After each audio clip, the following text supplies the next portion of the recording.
Oh, anyone know what this guy is? Black-phoebe. Yep. This is a pretty common backyard bird in Santa Cruz. They're really territorial, so if you get a nesting pair in your yard, they will likely chase off all other birds that are trying to nest. I have a pair of nesting black phoebes in my yard, and they keep it pretty cleared out for themselves. They love to nest on structures, so that's a black phoebe nest. They'll often nest up under the eaves. So they're a really cool bird to look for. You might have a chance to see inside of a nest, which is a stunning experience. This guy? A fairly rare bird. It's a chaparral bird, so they really are only located in these really unique coastal and desert communities that we're around. And I don't have a nesting picture of that guy. This one? Cedar waxwing. This one is overlooked, right? They're often up in the trees. Sometimes you'll get them and down in a puddle, and you'll be like, whoa, somebody's parrot escaped. We get that question a lot, like, I saw a parrot, I saw a parrot. And take a picture of it, take a picture of it. And something flew up from Mexico. It's so beautiful. This is a really common bird. They fly around in huge flocks, and they'll be up in the trees. They sound like insects almost. If you ever hear, insect sounds in your trees, it's often these cedar waxwings. And they do, of course, nest here as well. So there's a cute little cedar waxwing building her nest. Chickadee. Specifically a chestnut-backed chickadee. That's the species that's local here that we most commonly have. There's also Carolina chickadees and black-capped chickadees. They're on the eastern part of our country. These guys are really cool. They're a nest. They use nest boxes, so you can build one and they will nest inside the nest box. And if you're really savvy, you can build a nest box that opens up on the side, and you can peek in and watch them lay their eggs, and even submit that data to a citizen science project called Nest Watch, which helps us to really understand how birds are doing. There he is, building a not nest box nest, excavating out of a tree where she's going to build. This guy? Junco. Dark-eyed junco.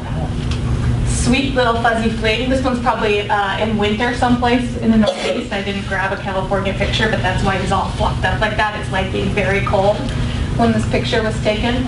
We don't have this problem here, but in the Northeast, birds have kind of an amazing life cycle. If they stick around in the winter, on really cold nights where it gets down low, they'll lose up to 25% of their body fat over that night. So, their body weight, I shouldn't even say body fat. So they'll use that, consume that, keeping themselves warm.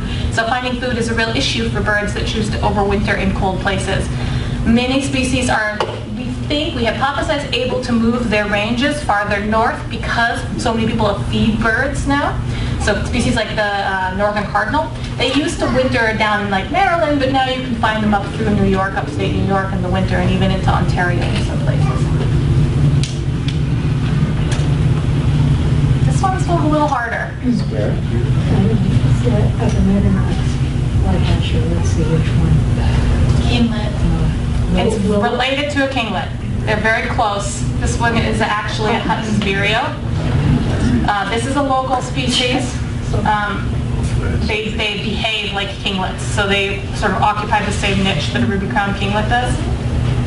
And there's a Hutton's vireo nest. It's another one that this has been seen in Santa Cruz proper in the last few days. So it's a bird, if you start looking, you'll probably be able to find with some attention. But as you saw from the picture, it's kind of a nondescript bird. The thing that gives it away are those wing bars. Apparently we're not going to see the lesser goldfinch today. There's a lesser goldfinch nest. Goldfinches are an interesting bird. They're one of the only vegetarian birds. Most songbirds are, they switch their diets between seeds, nuts, and insects. Almost no songbirds feed their young seeds. Almost everything switches to a protein-rich diet when they're feeding nestlings, so they're really after the insects. These guys, however, will feed their young seeds, and one of the interesting outcomes of that behavior is that they nest later in the season when many other birds are done nesting, because they're waiting for those seeds to ripen up before nesting. So in some places, many birds are nesting in March and April and May. These guys won't nest until late July or August as that cycle of plant life continues. Mockingbird. This is one we get a lot of questions about. People do not like the noises they make, and they are incessant speakers, and they have a whole range of calls. I kind of think it's fun to have one around, maybe not at 2 a.m., but they are really cool in that they can adopt all kinds of vocalizations. And that is a mockingbird nest. Beautiful blue eggs. They like to nest in shrubs. Many birds here, because of the chaparral community, will nest in shrubs. It's one of the missing layers in lots of people's yards, or shrub layers. You tend to have a lot of flowering low stuff and some big trees and not so many shrubs, which is unfortunate for birds because many bird species like shrubs. They like that dense tanglement, allows them to hide. Often there's fruit. These guys? AKA the most adorable bird in the world. What? They're oak titmice. They're tiny little guys, and they nest in boxes. These, because of their relationship with oak trees and the decline in large oak trees here, this is one of the species locally that is maybe at more risk than other species because they're dependent on holes in oak trees specifically for their nesting sites. So as we urbanize, we lose some of those, but they will nest in nest boxes, and you can grab nest box plans off the web, specifically target oak titmice from one of our projects, and that's a really cool project to do, is to look up and figure out, how high do I place it, how big should the hole be? Good question. What do they call a mite? Mite? Yeah. Mice? M-I-T-E? They're a singular one is a titmouse, and I think because they're so small. Oh, like a mouse. Yeah, They're small titmouse. like a mouse. Titmice. There, sorry. I just had to bring it up, and I forgot that I added titles on because people like to see it. This guy? Gold. Orange crown warbler. Orange. There you go. Orange crown warbler. These guys are year-round residents here. They're pretty common in backyards. They'll be in trees though, so they're not often on the ground. They're up in the trees looking around for insects, and they're a cool local species. Bright yellow sometimes, more dusky sometimes. There's a chick. Oh, that's cute. Coming out of their little hidden nest, again in a shrub. Actually, is that poison? That might be poison oak leaf. Yeah. Lots of birds love poison oak so much. It's one that we don't keep in our yard, but I do let it grow in the wild areas because it's a favorite. Why do they like it? They love the berries, so in the fall when the berries are ripe, they'll strip them off. Birds like spotted tokis will specifically nest in big pieces of oak because the guess is because other animals avoid it, but mostly they do love their berries. Which species? Spotted tokis really love to nest inside of poison oak, and most toki species. So this is a pygmy nuthatch, a rarer species here, but also seen in Santa Cruz recently. It's on some sort of Australian plant right there. Probably hunting insects. There we go. Yeah. Another really cool bird when you find it.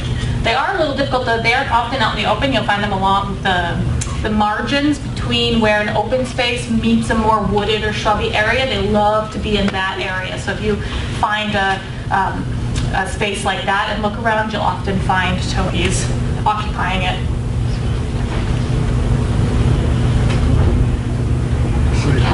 This is the one everyone has in their backyard. This is probably the bird that most people learn first, maybe chickadee. But the California towhee, it's our, we have robins here, but these guys are as common as robins are in other parts of the country. They're, a bird. They're pretty, they feed off the ground. They're large, they're a bird. They nest in shrubs. They get a lot of predation from cats because they like to live in residential areas and they're often on the ground, so they're pretty vulnerable to outdoor cats. And often that's what your cat will be bringing you as a California towhee. And this guy, Anna's, that's right. And this one, Allen's, yep. Too close. Too much detail. And some stunning detail it is.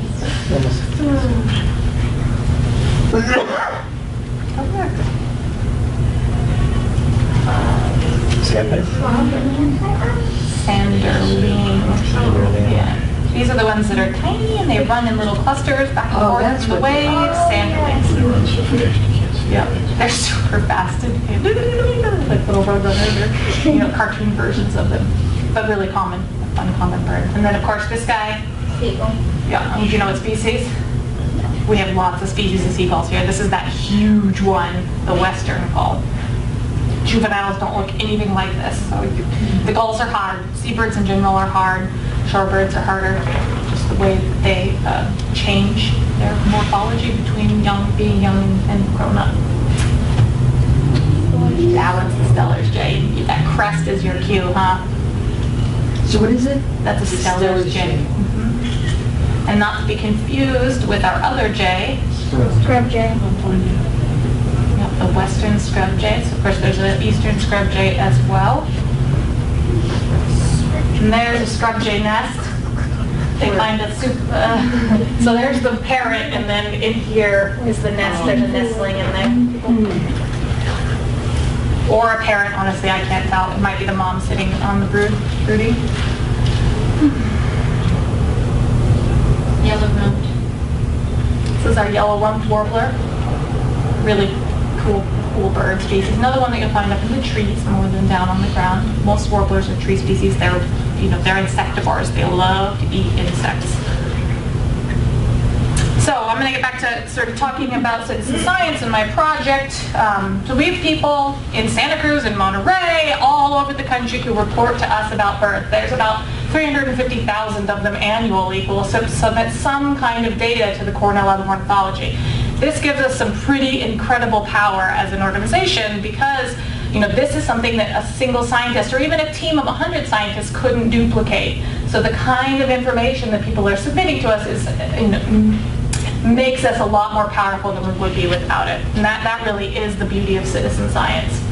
So we do have several projects. There's YardMap, Nest Watch, eBird, a 3-day project that happens around Valentine's Day called the Great Backyard Bird Count. It's a great one to get started. Project Feeder Watch, which is of course focused on feeders, and then Celebrate Urban Birds. Do we have any Feeder Watch people here? This is a great project. It only runs during the winter. You put up a feeder and you just count the birds that show up at the feeder twice a week for several months in the winter time. And it's a nice project to get publication that reports and summarizes your data that you submit every year. We do amazing things like watch the spread of invasive species across the country. We were able to spot housefinch eye disease and track its movement across the country, all because of this project and the people who were taking the time to monitor every winter consistently. What kind of eye disease? Housefinch eye disease, it's a mycoplasma. So if you see I'm not sure how prevalent it is here, it is spread through bird-to-bird contact, so feeders are one place where you're at risk for spreading it, so there's a little bit of a, don't put the feeder up at all. And when you do spot it at your feeder, that's what we recommend, is you take the feeder down for a week, let the birds die or wander off, and you get like gnarly crusted eyes and mangled feet. It's really a horrible thing to see happen. So there's someone with their feeder, and you get a poster to show common birds of your area that show up at feeders. Not all birds will eat from feeders. All those warblers I was showing, none of them will show up at a feeder. It's actually a very select few birds that come to a feeder on a regular basis. Celebrate Urban Birds targets cities, trying to point out the 16 species that are really common there. Our goal with that is to connect people to realizing how much is around them, like with that snowy owl, getting people to look and to feel connected to nature in that way. There's Nest Watch, which is neat because it teaches you how to find a nest and then to monitor it over time. And I'll tell you, the first time you open up your nest that you've been watching, you see those little eggs in it, it's a really sweet experience. And then to watch them turn into these little pink mouths and grow into feathered creatures is really cool. And then eBird is the sort of the big behemoth in the room. Has anyone ever submitted data to eBird? Okay, we've got a few people who submit data to eBird. That project is international at this point. It's in many different languages. There's a huge following of people in Latin America and South America who help us understand migration.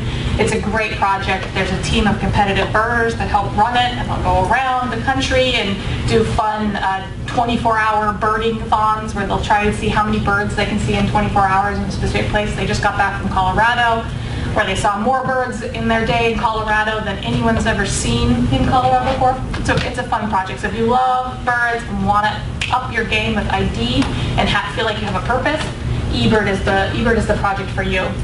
eBird people really have helped us be able to say that we're monitoring close to almost all 10,000 species of birds on the planet. It's really one of our gateways into global change biology, although Feeder Watch and Nest Watch are real contributors there as well. How come you're in Watsonville? Why is that Why am I in Watsonville? No, why is the birding group in Watsonville? You know, the annual... Oh, the festival? Yeah. I think probably those sloughs. The brings it. sloughs just have such an amazing diversity of birds that they're a great hotspot. That would be my guess. I haven't connected to that community. I'm actually not a birder myself, although I've learned a lot about there was birds. a cuckoo. What started was a cuckoo bird that came to Watsonville. Oh yeah, that was a big deal. That was a big deal. Yep. I remember that even at the lab. That was a big deal. Yeah, that's right. So eBird, so this is not just eBird, this is all the citizen science projects where people submitted data in 2013. I haven't updated my graphics since then. Hello, 8-year-old, what would you like? Okay. Do you want to stand next to me?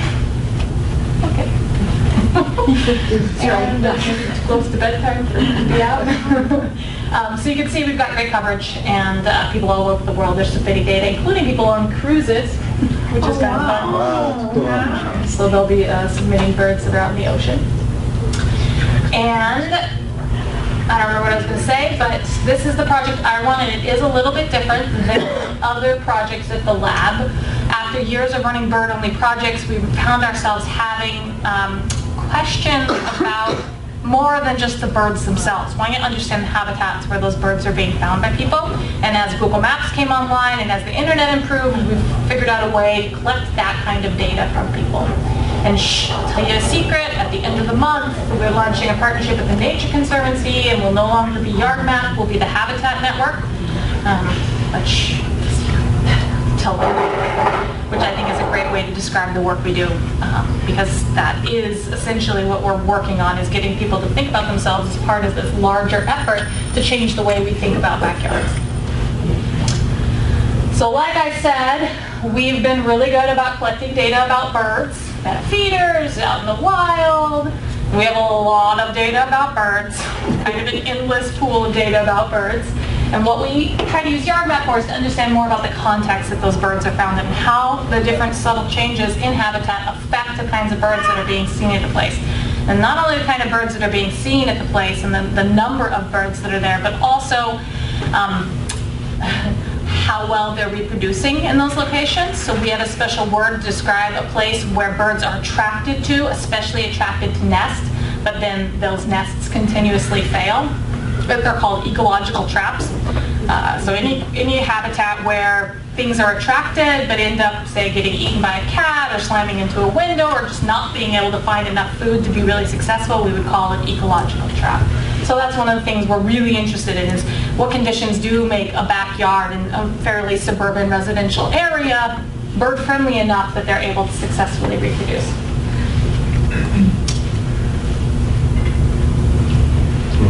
So habitat, of course, is our focus. We're always talking to people about how this is good, putting in a bird feeder, but trying to get them to think more broadly about what habitat consists of, getting to put plants and water into the picture.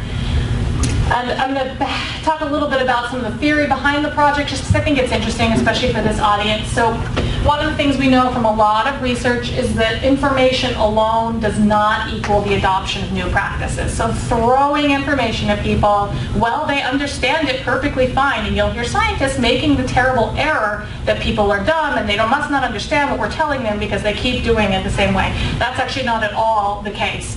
And more savvy psychologists and people who study this know that people understand it just fine. It just isn't the thing that leads to changes in behavior. It's really not a learning problem. The belief that it is really costly, and I left this slide in even though it's for my more academic audiences because this is an example from California from the 1980s or early 90s. There was an energy company. It wasn't PG&E. It was a smaller company, maybe around Sacramento. and they really wanted to get people to insulate their houses, so they were using less air conditioning. And so they ran this gigantic advertising campaign with tons of commercials on TV, and people just weren't doing it, so they just kept running the advertising campaign and pumping money into this advertising campaign. And when all was said and done, some people put insulation in their house, but many didn't. The amount of money they pumped into the campaign would have been enough for them to just go and insulate all the houses in the target area. So it's a really costly mistake to make, that just throwing information at people is the way to get them to think this is something that they should be doing. Instead, what it is connecting to others and seeing what others are doing. That's really key. So you do want people to change behaviors. I don't think our bills are like this. Do they have these sort of visualizations on them when you get a bill from PG&E? Yeah. Some of them do. So I think because it's so effective. So what this does is it tells you, you are using this much energy, your neighbors are using this much energy, and your really awesome neighbors are only using this much energy. So it gives you a way to see, oh, I am out of the norm. So that is one effective way to get this person to use less energy. It's just to show them that they're not doing what everyone else is doing. This has a negative, everyone moves towards the norm. We all do it, no matter how rational we are. The one problem is if this person was here, and so they were like, oh, I'm using way less energy than my peers, they will slowly use more energy till they meet the norm. So that's a norming effect. It works both ways. So it's one thing to just keep in mind. But it is a really effective way to change people's behaviors. So in YardMap, this is what you do. You create a map of your property. I think it's going to work.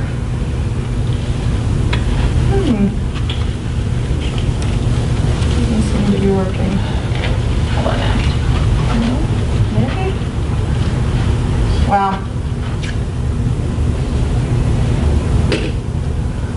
There we go. Second time's a charm. So you basically find the property that you're at, you draw an outline around it. If it's a home, you map, then you start to put these polygons on top of it that represent the different kinds of land cover types. So here I'm doing the impervious sort of driveway and parts with pavement on them. This is Arizona. Do you recognize that house, Obi? Mm-hmm. Whose house is that? Grandma's house. Yep, that's Grandma's house. And then you just continue filling it in until you've given us an indicator with all these polygons exactly what kinds of land cover type are. So if this is dirt, or ground, really, once you put it in, you can specify if it's rock or some other kind of substrate that's on the ground. Now I'm doing the shrub area. Now I'm adding some individual objects, some important trees and shrubs that are around my parents' yard. You can title those. You can go in and connect to the USDA database and add the species, and then you can add other habitat features and things that contribute: solar panels, water, rocks, logs, rain barrels, compost bins. There's a variety of things that sort of contribute to this effort for yards to be sustainable and help Earth. This is YardMap? This is YardMap. So this is the tool. This is what the tool does. This is the act of contributing data. So you don't report birds to YardMap, you tell us what your habitat looks like. And then if you come down and say this tree dies, you come back and you move it, and we save over time those changes so we can see how changes to this particular landscape might be affecting birds. And you can connect it up to an eBird account, so you sign into the projects with the same account. So behind the scenes, it's all logged in, and you can report birds to the site if you so care. And hopefully, eventually, sooner than later, butterflies and things like that. How do you start? By, if you live in a property, it's hard to measure, it's weird shape, and you don't have plans for it. How do you get to that point, the starting point, where you see the neighborhood and the shape? So this is just we are using the Google Maps interface that Google builds for projects to build on top of. But you don't go to Google, you go to YardMap, and when you log in, we are sucking in Google's maps because that's one of the things that they let you do. So you just type an address in, it'll pop you right to your spot. And then you can even turn it to map if you don't quite know where your property boundaries are, and the tax boundaries are in there, so you can just trace along that. That's very helpful. It works. Otherwise, it would be quite a barrier to get started. Yeah, oh yeah, and that's the beautiful thing is we're sort of this interesting hybrid between relying on you for reporting way more interesting stuff than Google Maps shows, but also making, you're not having to just give us a hand-drawn map. you get to use this. And, you do know a lot about your yard. You'll be surprised at how much you are able to do, even if you have kind of crappy imagery. The imagery around here is pretty good unless you're out of the city too far, and it just gets better all the time. So when Google updates, this updates, and you can get in there. We've even made it, my programmer did a cool thing where if you have kind of far out, we let you zoom into the tile, so it gets fuzzy, but you can still get really close.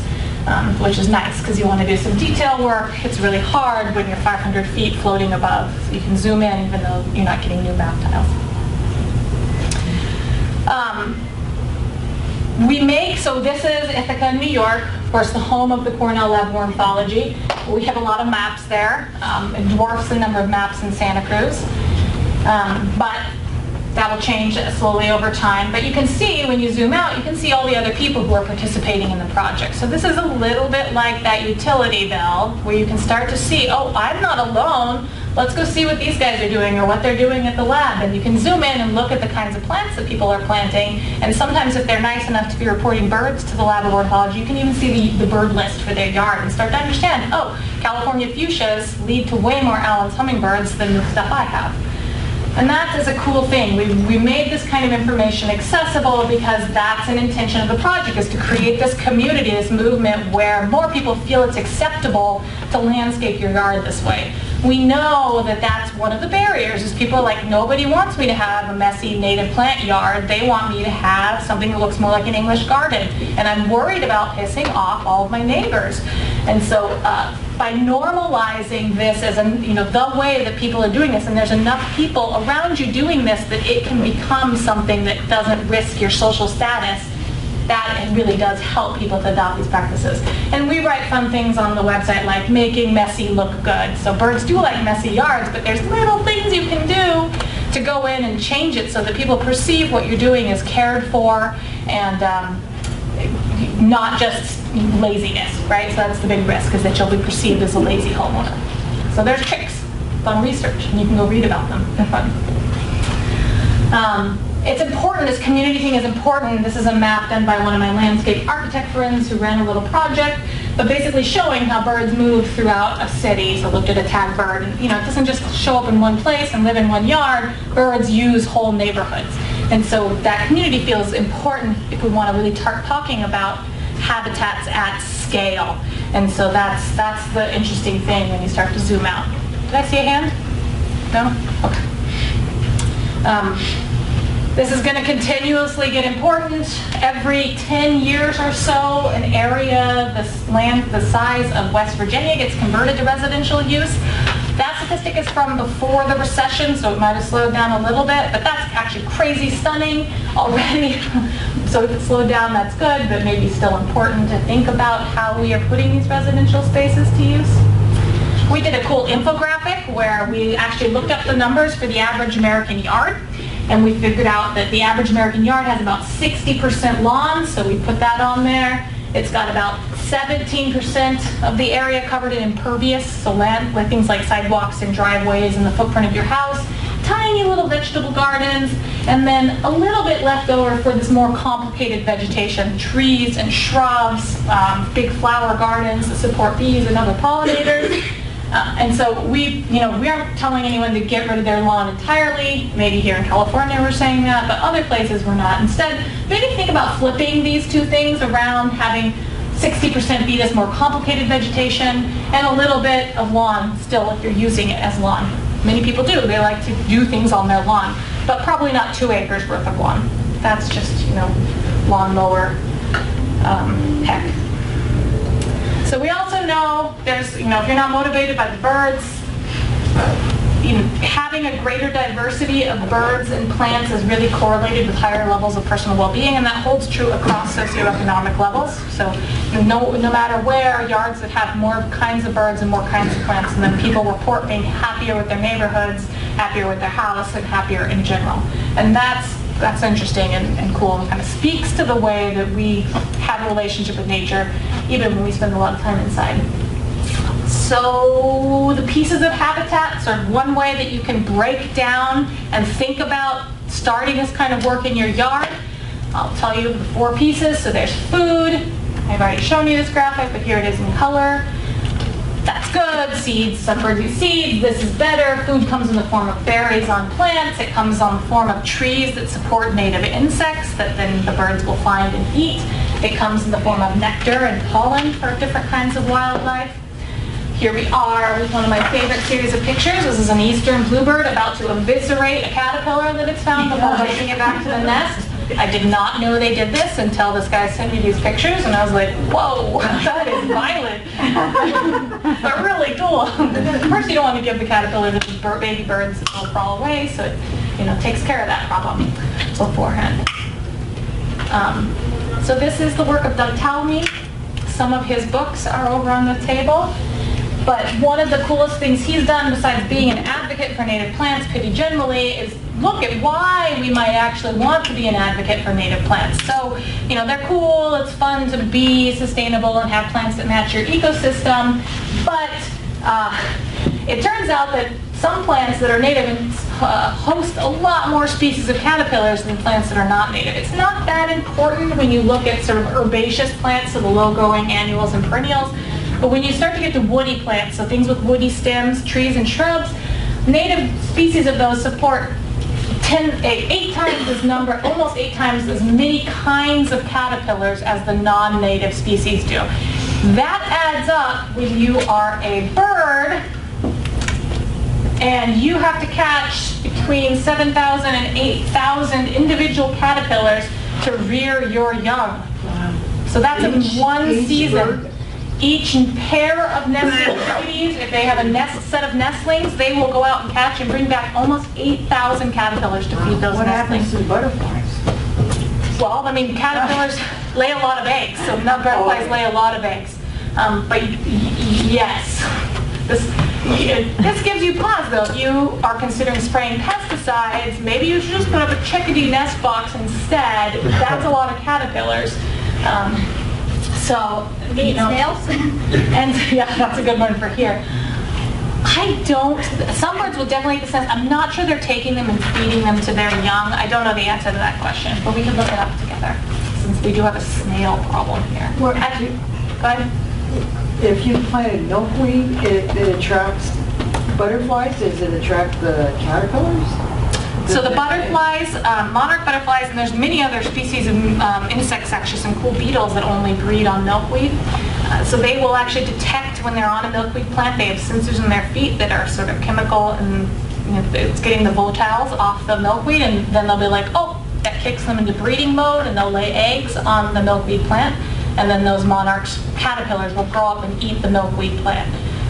And then the birds come and eat the caterpillars. They do. Not too many birds will eat monarch caterpillars, but some will.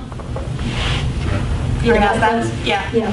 There's a few species of it in their breeding grounds in Mexico. So monarchs have what we call a multi-generational migrational cycle. So it's not this, when a monarch leaves Mexico, the same monarch doesn't get to Canada. It has babies on the way, and her granddaughters will continue, and it's going to be 4th generation, 5th generation monarchs that come back. So it's, fly as far as you can, lay eggs, die, those babies grow up and continue north as long as summer lasts, and then they do the same thing in reverse, which is really, and that's cool. Not too many things are like that, but monarchs are. But it explains, it's really hard to think of a monarch making it from Mexico to Canada, but that way it doesn't. It's actually a monarch making it from Mexico to almost Texas, and then through Texas. So water is another one. Here in California, birds actually do get pretty thirsty during those long droughts that we had. Putting a water feature in your yard is the single easiest way to bring in more birds. If your neighbor has a watering thing, you don't need one. Or if you have a creek, right, you don't need one. But if you really are interested in bringing in birds to sea, you'll probably get even more with a water feature than you will with a feeder. Because things like warblers that won't come to a feeder will come to a bird bath, especially during those hot, dry summer months. I don't have to talk about mosquitoes here, right? That's only, are you guys worried about mosquitoes? Actually, someone said to me, oh, I shouldn't put up a bird feeder, a bird bath, because I'll get mosquitoes. And the thing is that if you wash out the bird bath every 2 or 3 days, which is what you need to do for the birds, then the mosquitoes don't have that short a lifespan. so it's really safe. She said it all for me. That's exactly right. So mosquitoes have to have the stagnant water for several days in order to complete a breeding cycle. You can remove that. So it's stagnant water, not... Oh yeah, so the other thing you can do is put a bubbler into the water, and Theo's going to help us out with that. So if you have some sort of drippy thing or water fountainy thing, it will stop them from breeding as well. They have to have that solid, stagnant surface in order for them to lay the eggs on the top of the water. Do you want to add something? Water fountains are great. They are. But even a bucket, if it's deep enough, will discourage mosquitoes because they thrive in the top few inches. Yeah, people are always surprised how little water mosquitoes need. Usually when I'm like, oh, the mosquitoes are really bad this year, it's usually me. I have like a flower vase in my house that I didn't empty quick enough, and so there was actually mosquitoes in there. You know, it's always some little thing of water that I've caused, especially when I feel like they're really bad in the house. It's in the house. So mosquitoes don't fly that far, especially the Aedes ones that are carrying Zika virus. They will only fly like 500 feet or so to find a place to lay, like from where they were born and where they got their blood meal. So if you get together with your neighbors, you know, you can pretty much reduce your risk of that kind of mosquito being in your yard just by helping everyone find those sources of water and get rid of them. It's much harder in places like Houston where they're just getting so much rain, so here it's easier. So structure is our last, one of the other big things, one that people maybe don't think about, but birds, besides eating and needing water, they have all these life functions that they need to carry out that depend on some kind of structure being around. So, you know, baby birds out on a limb to call for their mom, brush piles to feed under where they're safe from predators, you know, things that they can perch on to sing their songs. Spotted towhees will sit in a shrub and sing and sing and sing and sing in the spring until they get their mate, and then they'll stop. So they need that shrub at the right height for them to carry out that function. And then of course things like snags are also a critical part of the structure a bird might need. I wonder what's supposed to be on this slide. It's not there. Well, here's a fun thing to do to sort of take a bird's eye walk, pretend like you're a bird in your yard, and just imagine that process of moving from one cluster of plants to the other. This is a really handy way to identify, and the thing that they're doing here, this is somebody having their yard planned by some landscape architects. They're trying to figure out if there's any windows that are at risk, or like how things will move between the different clusters of plants that they've got planting. So they don't want to put too attractive shrub clusters if there's a corner window that the birds are going to fly into because they see the shrubs through that window. So heading outside and just imagining how birds are moving through your yard. Not too many birds love open space. You've got those California towhees that will be out there, but most of them are going to sort of be in the shrubby areas or under the plants looking for insects to eat, or in the plants looking for berries, seeds, and insects. So it's just a different way to think about your yard, to take that kind of walk. Places to nest is another part of structure. I mentioned the oak titmouse having a hard time because of the lack of dead oak trees. If you have a tree that's dying and it's not a direct threat to your house or your car, it might be a really good thing to consider leaving it up so that it can become these kind of apartment complexes for wildlife. So that's our basic recommendation. If it's safe, leave it be, because you will get amazing things nesting in your yard, insects and birds and all kinds of things. So could you top it? You could top it, yep. Yep, you could take off the upper part and just To make it a big high-rise? Yeah, exactly. They're really fantastic habitat features, and one of the limiting factors for a lot of animals that have chosen that as their, not chosen, but you know what I mean, their reproductive space of choice. Most birds don't make their own holes. They rely on woodpeckers to do it for them, and then they'll occupy those wood holes. This is another stunning fact we like to share with people, that if you think about irrigated crops in the U.S., lawn is by far our biggest irrigated crop. It covers more space than corn and soybeans. It's just something to pause at. You know, that's a lot of lawn. Lawn is fun, but that's a lot of lawn, more than we are using to feed ourselves with other food crops.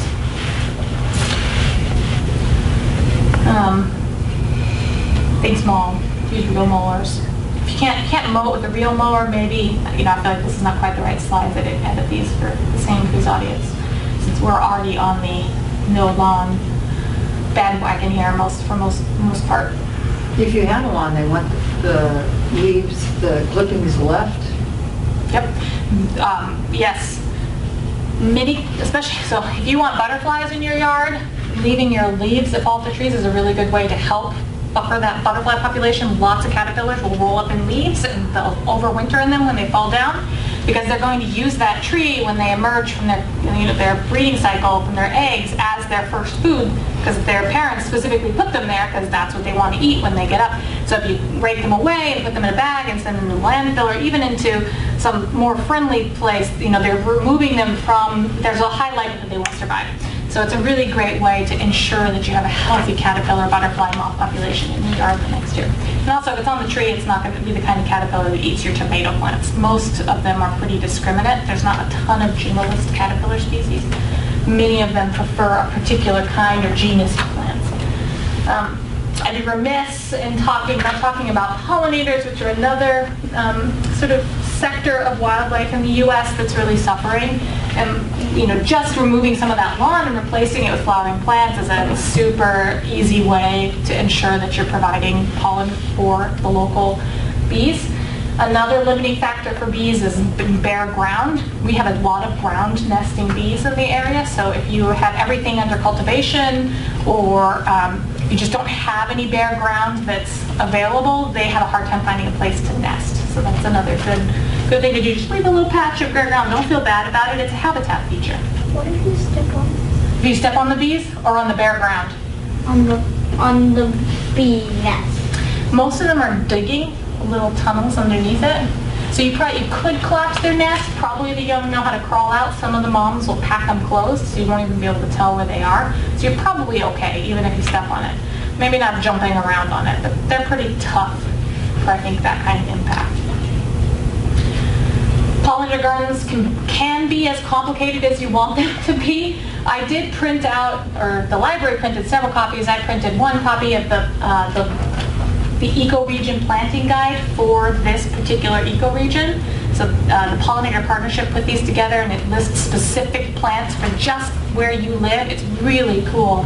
But it has something like this in it that'll tell you how to plant so that you make sure you have blooms at all times during the year. This is for some places not here. So their blooms are mostly in this time period. Ours will be extended out longer because, of course, our growing season is much longer than other places. So if you want a complicated pollinator garden, you want to look for color diversity that makes it to it, not have to go a long ways to find another plant. It can go right next door to the next one that's like that. So that's having drifts, so clusters of many of the same plant, and then also making sure that you have blooms at all months during the breeding season, or feeding season, which is almost all the time here. This is what I was just talking about, knowing your ecoregion. You can look this up. We have a cool tool called Local Resources on YardMap where you just put your zip code in, and if you let your browser send out zip code information, we just harvest it, and it will automatically load your zip code, and that has lists of native plants. It has that pollinator guide you can download and print. It has a map of all the birds seen around you within 25 miles recently. It has the link to the local CCE office, Cooperative Extension Office, so if you get stuck, you can call someone who knows everything there is to know about this county, which is really fun. So there you go, that's the California Coastal Chaparral Forest and Shrub Province. You can see there's a few of those in the back, but you can go print your own from our local resources if you want. There's one of these for every place in the country. It's a little different than the USDA planting zones, the hardiness zones that you're familiar with. What are we, like 9B, 9A here? Something like that. This is a little different. Instead of just being about your latitude, it is about the climate, the plant community, how much rainfall you're getting. It's very specific to the exact conditions, so it really ties you into the wild community of plants here.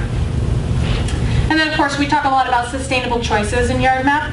Although it's not directly, you can't observe birds being injured by our use of energy.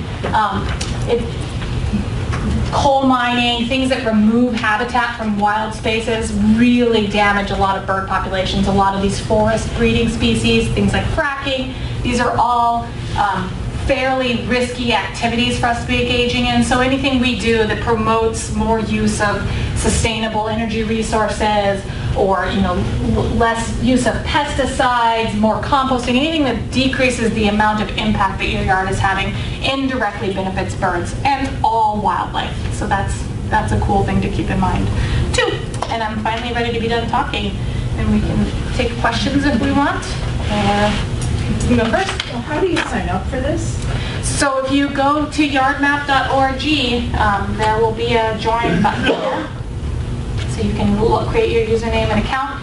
I will warn you, I have a research project running.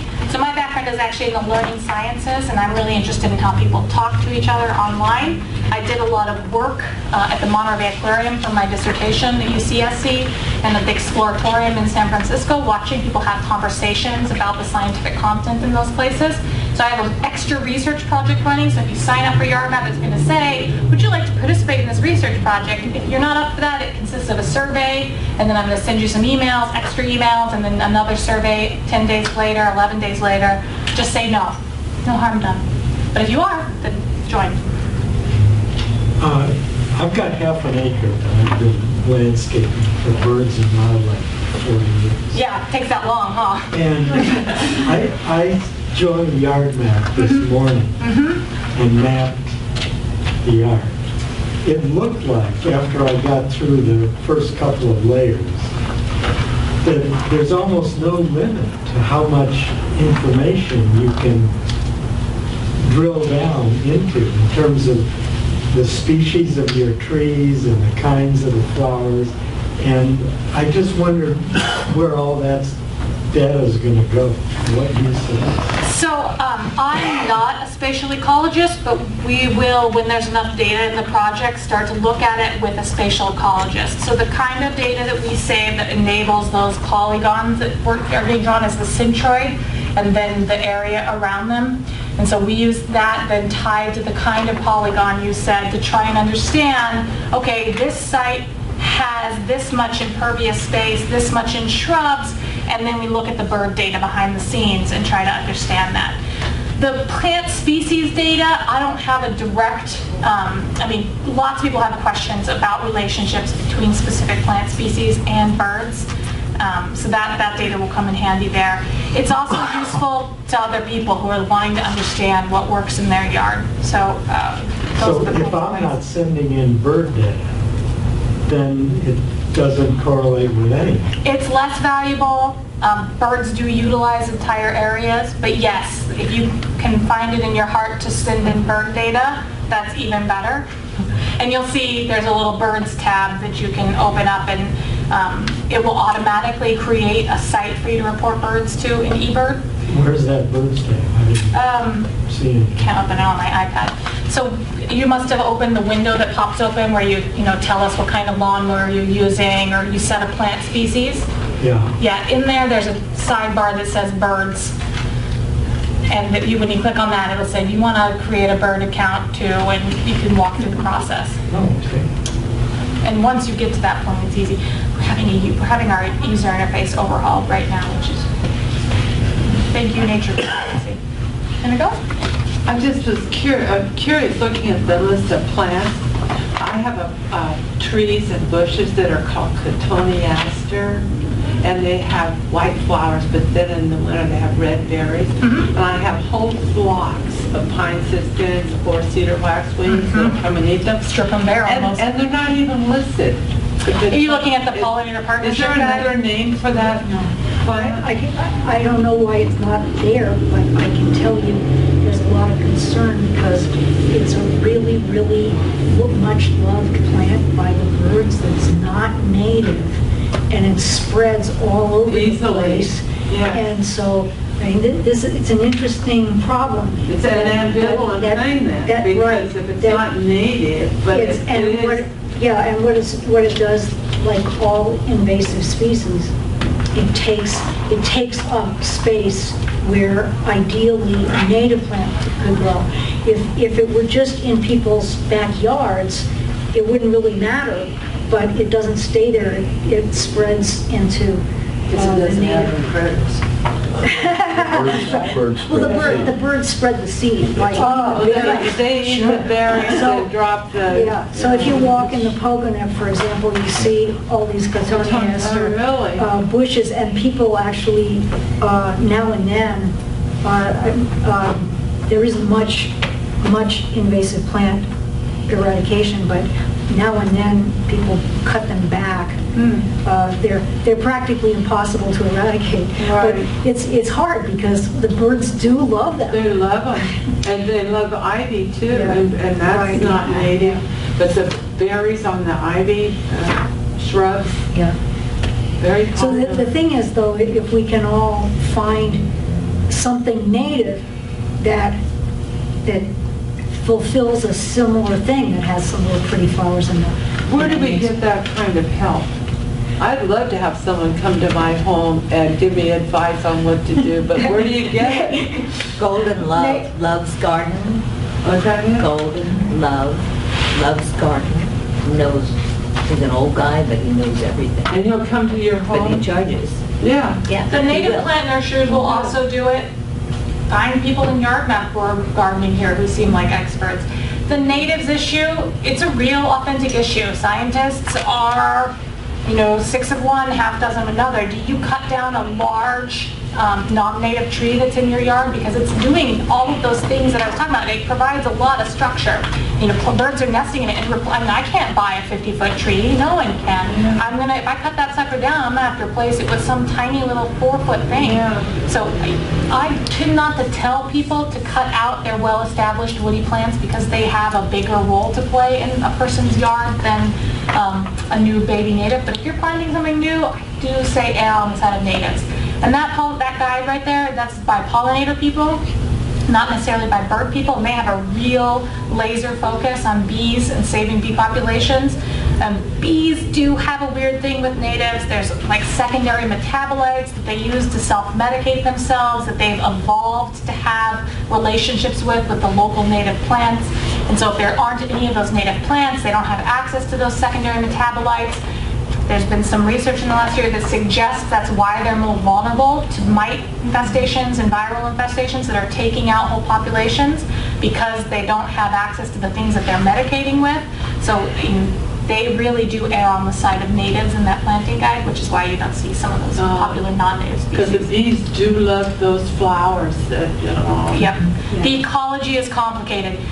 Remember that word, ecological trap? Non-native plants that really suck birds and bees and things like that in could be an ecological trap. We don't really have enough data for it. That's one of the reasons we're interested in that species data that you're talking about. Is often I'll have researchers come and run little tiny research projects in their communities where they'll have people go and map down to the species level, and then they'll use that data to talk more specifically, because they actually have a relationship with all those homeowners to understand more about what's going on there. So, we have the cast a wide net theory, which all citizen science projects, monitoring projects do, which is like, hey, we don't necessarily know the questions that we need to be asking yet, but if we, collect enough data, we will have what we need to answer those questions when they arise, either from research that's happening or because of some event that's occurred that's caused us to have a new question. Does YardMap has this social media feel, like, I can see that there are all these yards all over the place. But is there also a kind of interface where people can talk to each other? Where, for example, this lady could post her question, and someone else could say, I live in Aromas and I'm doing this. Or, hey, I live only 2 blocks from you and I'm doing this. Yep. Is there that kind of personal... So you can click on somebody's map, open it up, and leave them a specific message.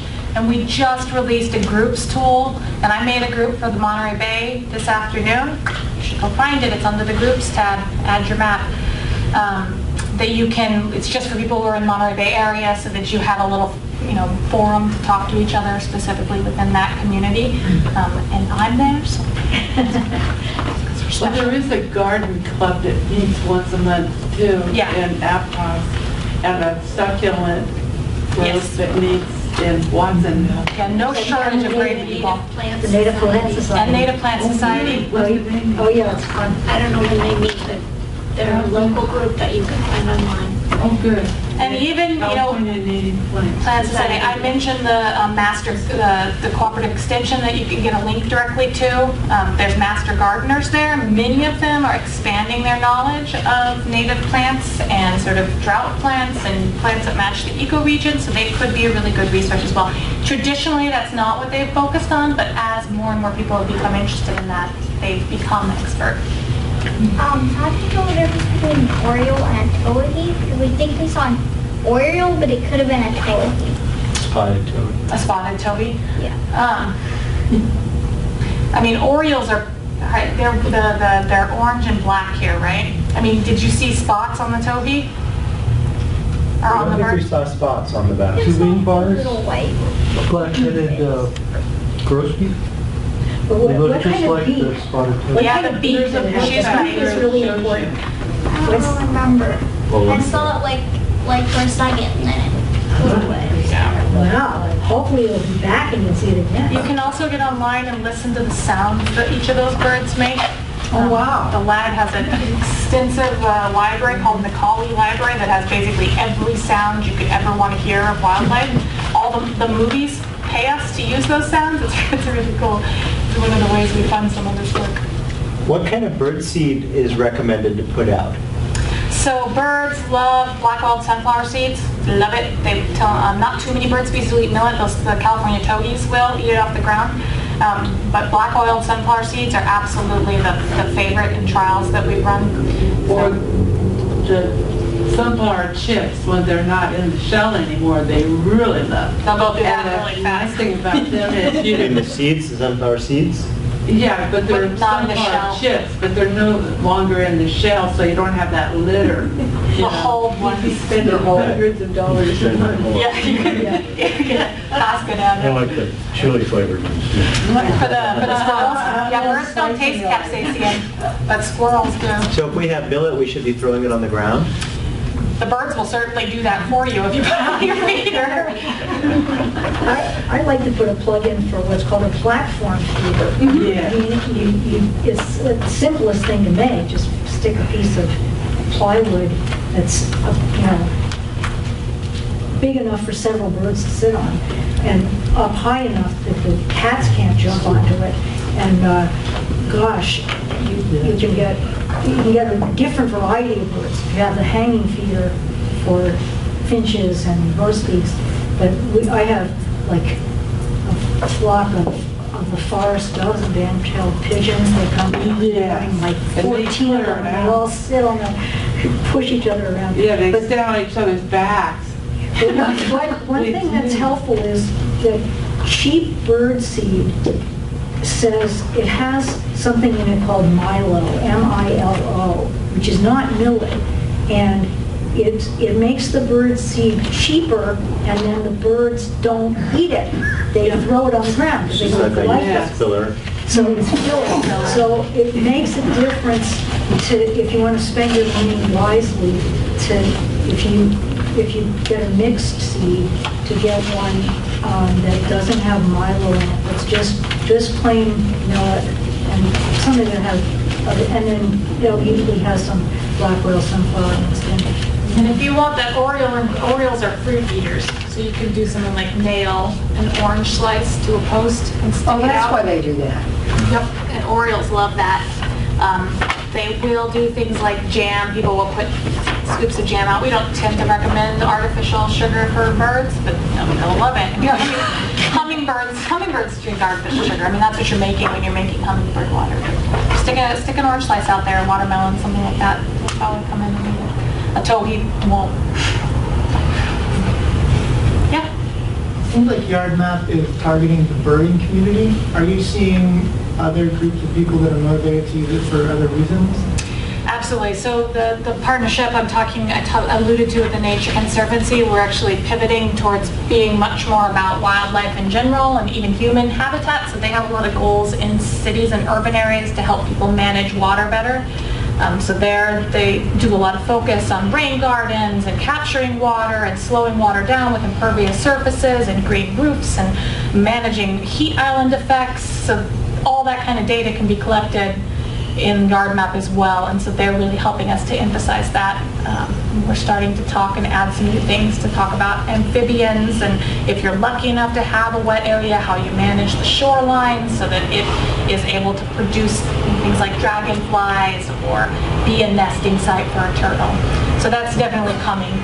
With our home at the lab, that was absolutely our focus moving into the space, but we're pivoting to be a larger project about habitat. And it's not a very difficult pivot because most of what you do for birds is also pretty good for most wildlife. You can already see it getting really messy with insects, but snags are great for mammals and lizards and all kinds of stuff as well. So YardMap seems really targeted at urban environments. And I'm like 4 miles north of Boulder Creek, kind of about Redwood Forest. Is that still applicable to this project? Yep, we have lots of farms, and there's a woman in Vermont who's mapped like every nature preserve in Vermont in incredible detail. So when it's a larger site, people aren't always putting individual trees in because you might have 50 trees on your property, so you just map it as a forested area and tell us the age of the forest and what it's predominantly made of. So yeah, it can work both ways. And then how does the bird counting or the bird identification actually work? You go out twice a week for half a day, or you go out a specific time of day? eBird lets you put incidental reports in. So if you want to say, oh, I saw something, I want it to add. So it keeps a list for you, a list for every place you've been, and a list for you, so that you can say, like, my life list is this long, which a lot of people want to do in the competitive birding world. But the best and most valuable lists for us are the ones where people, every day or every week report birds and tell us how long they looked for. So they'll say, I looked for 15 minutes, I was standing still when I looked, or I was taking a walk that I walked. And that is, it's basically customizable to however it is that you like to watch birds. And I just add one more thing. You can add, eBird is cool. I don't work for eBird, but eBird is awesome. There's hotspots all over the place. So you go to, say, a slough in Watsonville, or any place where a lot of birders are going, there'll already be bird reports for that area that you can just add your list, join what you see to that existing little community of people reporting birds there, which is nice. That allows folks who are visiting the area to land their airplane in San Jose, open the little app, and be like, I really want to see a sanderling. Where are the sanderlings? The sanderlings are everywhere. But there are rare birds, but they'll be like, okay, I'm going here right now. I'm going to this beach to see this bird that I've never seen, an oyster catcher or whatever it is. If you don't know what the bird is, can you just upload a picture? You can. So behind the scenes, this project is developed enough now that it's going to want you to take a stab at IDing the bird. They just made pictures uploadable to that tool, but you have to upload it to a specific bird species. So it'll call you out. If you identify it as something that's probably not there, it will call you out, and you'll get a call from the local eBird person, or email probably. We'll be like, are you sure you saw this? The better way to get a bird ID would be to post it on the Cornell Lab of Ornithology Facebook page, where there's a gigantic million-person community of folks who just love to look at other people's pictures and ID them. So you post it there, someone will ID that bird for you pretty quickly. Especially location information and habitat information will help. So I'm in California, I saw this on a shrub. That gets you 80% of the way. One more thing, Merlin. Anyone downloaded Merlin yet? Yes, we got a Merlin user. Merlin is our crowdsourced. Donated blood yesterday. Got trace tracks on my arm still. Merlin lets you do this ID process. It walks you through it. So you open it. You say, I'm in Santa Cruz. That limits the number of birds you're going to see right there. You say it's about the size of a robin. It's smaller than a robin. It's about the size of a goose. You tap the shape, the size that it is, and that limits it further. And then you click on 3 predominant colors that you saw on the bird, so yellow, buff, and black, and that further limits it. So with those 3 pieces of information, location, size, and colors, then it lists the birds that it likely is, and you can look through them and be like, oh yeah, that's it, and that'll get you there. So that's actually a really cool tool. that I would be remiss in mentioning. I see a hand? Well, I was going to ask Merlin, yes. It's an iPhone and Android app. the same question. How do you deal with variation in plant identification? I've got a lot of plants that at some point I used to know exactly what the species was, but now I may have lost. You can post that picture to YardMap in the community and the forum space there, and we'll help you idea. I have a couple of really talented naturalists on staff that love when people give them plant, or email it if you're more comfortable with that. We'll do it that way. There's a free app, Like My Garden. You just take a picture, and in the app, there's a camera. You hit the camera, it takes a picture, and it tells you what it is. Oh, wow. It's using the image itself? Like My app, like My Garden.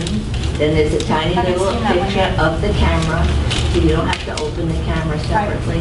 You hit that, and it gives you several choices. And it's using the image to ID it? Yep. I'll have to look at that. We've been waiting for a long time. There's also Leaf Snap for trees, which does a pretty good job, especially if you happen to live in one of the mid-Atlantic states. Not so good if you're other places. And it could be a little disappointing because it's like thinking, this is a maple tree. And you're like, yes, thank you, I know it's a maple tree. Which species of maple tree is it? So, it's one of those ones that can be disappointing. Yes. On the YardMap site, Yes. I don't know if I just didn't look hard enough or long enough. It seemed like I never found a contact us or a place to ask a question or how to take care of a problem. Okay. Except for frequently asked questions that I found. But is there such a... It's good to hear you didn't see it, but hanging over the map, there's a little tab that sticks out on the map that says feedback. If you open that, that's like the link that connects to us. Or the About Us page has contact info on it. An email to yardmap@cornell.org also gets you whatever you want really quickly. Or to me directly. Or to the thing listed on that pamphlet. Hey guys, take those pamphlets because like I said, I'm not going to be YardMap for very much longer, so I have to get rid of them because I can YardMap all of them. Make new ones. That transition's automatic. Yeah. Yep. Or are we going to start over with... Oh, that would be a deal killer. Do you know 20,000 people, angry people? No bueno. Yes. So you said the link is with the Nature Conservancy? Yep. What's interesting to me is that the National Wildlife Federation has been doing backyard habitat stuff for decades, and somehow they're not involved. Do you know anything about that? Sure do. I've talked with them on the phone a lot. Their mission does not align with our mission quite as well as the Nature Conservancy does. Is it because of the scientific aspect? Or what? A little bit, yeah. There's a lot of complexities. We are revisiting it because we would very much like to have all these organizations that are focused on these kinds of things in one. When you're a nonprofit organization, it is nonsensical to compete with each other. Right. And so we absolutely are reopening the conversation as they've evolved a little bit in the last few years. So hopefully you'll see them come on board as well. Nature Conservancy, Audubon is a partner already, so they have a kind of theme focused on birds and bees that they do at home. So we work closely with them. Some of their content is directly from them. But we are friend makers for sure at the lab, and we are looking forward to bringing maybe a partnership with them online as well. Because there's a lot of people who have done work to create those certified wildlife habitats. They're cool. You guys ready to go home? I think he's ready to go home. Thank you. No, you're-